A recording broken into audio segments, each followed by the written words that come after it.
आप सुन रहे radio Madhuban 90.4 FM पर मुझे गुस्सा क्यों आता है। इस एपिसोड में आप सभी का फिर से एक बार स्वागत है। डॉक्टर जमीला जी, आपका भी स्वागत है। हाँ जी, हाँ जी। ये जो दूसरा कारण ये है कि कई लोग गुस्सा जो है अंदर तो बहुत गुस्सा होता है मगर चुप्पी साध लेते हैं, साइलेंस। हाँ, तो वो चुप्पी बड़ी खतरनाक होती है। वो हीलिंग चुप्पी नहीं होती है। अच्छा। उनके नेगेटिव वाइब्रेशंस फूटते हैं क्योंकि we are energy, we feel the energy ना। तो अंदर के आपके अंदर जो भड़क रहा है, अंदर जो आग भड़क रही है, अंदर जो दहक रहा है, और जो वो चुप्पी होती है वो बड़ी खतरनाक होती है।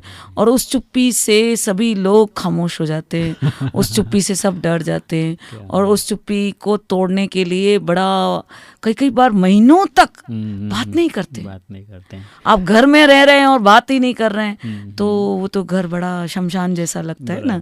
और अभी मैं थोड़ी देर पहले कुछ एक किताब पढ़ रहा था, दलाई लामा के कुछ विचार सुन रहा था। उसमें उन्होंने लिखा है कि आपके बोलने से भी लोग प्रभावित हो जाते हैं और आपके ना बोलने से भी लोग प्रभावित हो जाते हैं। वो तो हम वी आर एनर्जी ना, क्योंकि हमारी काम क्या ना रिफ्लेक्ट कर रहे हैं। हमारे अंदर अगर मतलब लावा धधक रहा है तो वो निगेटिव एनर्जी एमिट होती है और महीनों तक आप बात नहीं करोगे। बाप बेटे के साथ नहीं बात करता है या बीवी हस्बैंड वाइफ एक ही पलंग पे सो रहे हैं मगर दूसरे एक दूसरे से बात ही नहीं कर रहे हैं, तो वो बड़ा खतरनाक होता है। और उससे क्या होता है, दिन दिन उनके आपस में जो दरारें पड़ती है और फिर आपस में रिश्ते टूट जाते हैं। फिर बच्चे उससे सफ़र होते हैं। बच्चे जाए तो किधर जाए, ना मम्मी के पास जाए तो भी मुश्किल है, ना पापा के पास जाए तो भी, उनको तो दोनों चाहिए ना। तो इस तरह से ये जो चुप्पी होती है ये भी खतरनाक होती है और हमें इस तरह से नहीं करना है। कोई कॉन्फ्लिक्ट हो गया है, कोई बात हो गई है, कुछ भी हो गया है तो आपस में थोड़ी सलाह कर दीजिए। कम से कम ये बात ना करना का जो है ना, वो जो आप जो लिंक है वो भी ख़त्म कर ले रहे थे, फिर आपका हमेशा के लिए वो जो एक ईगो आ जाता है। और लोग मतलब किसी से, जैसे मान लो आपके कोई झगड़ा हो भी गया तो एक दूसरे को माफ़ कर लो, दिल से माफ़ कर लो, तो थोड़ी देर में वो बात वापस सहज हो जाती है। और अगर माफ़ कर लेते हैं तो बढ़ती भी नहीं है।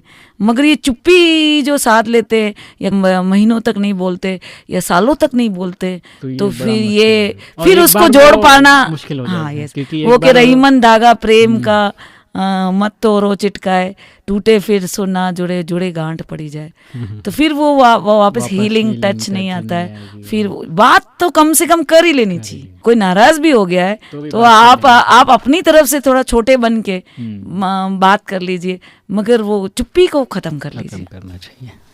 डॉक्टर जमीला जी, ये बहुत ही अच्छी बात आपने बताया और सही बात है, क्योंकि हम अगर बात नहीं करते हैं तो दूरियां और भी बढ़ाते जाते हैं कहीं ना कहीं। और कभी तो इतनी लंबी दूरी हो जाती है कि फिर उसको पाट पाना बड़ा मुश्किल हो जाता है। तो फिर तो अलग अलग ही हो जाते हैं, जीवन की कहानी ही बदल जाती है। इसीलिए हमें थोड़ी सी बात में अगर दूरियां हो रही तो जल्दी से उसको बातचीत करके मिला लेना चाहिए ताकि वो दूरियां बढ़े नहीं। ऐसी चुप्पी नहीं साधनी है। चुप रहो, मौन रहो, साइलेंस रहो, मगर पॉजिटिव वे से, नेगेटिव वे से नहीं।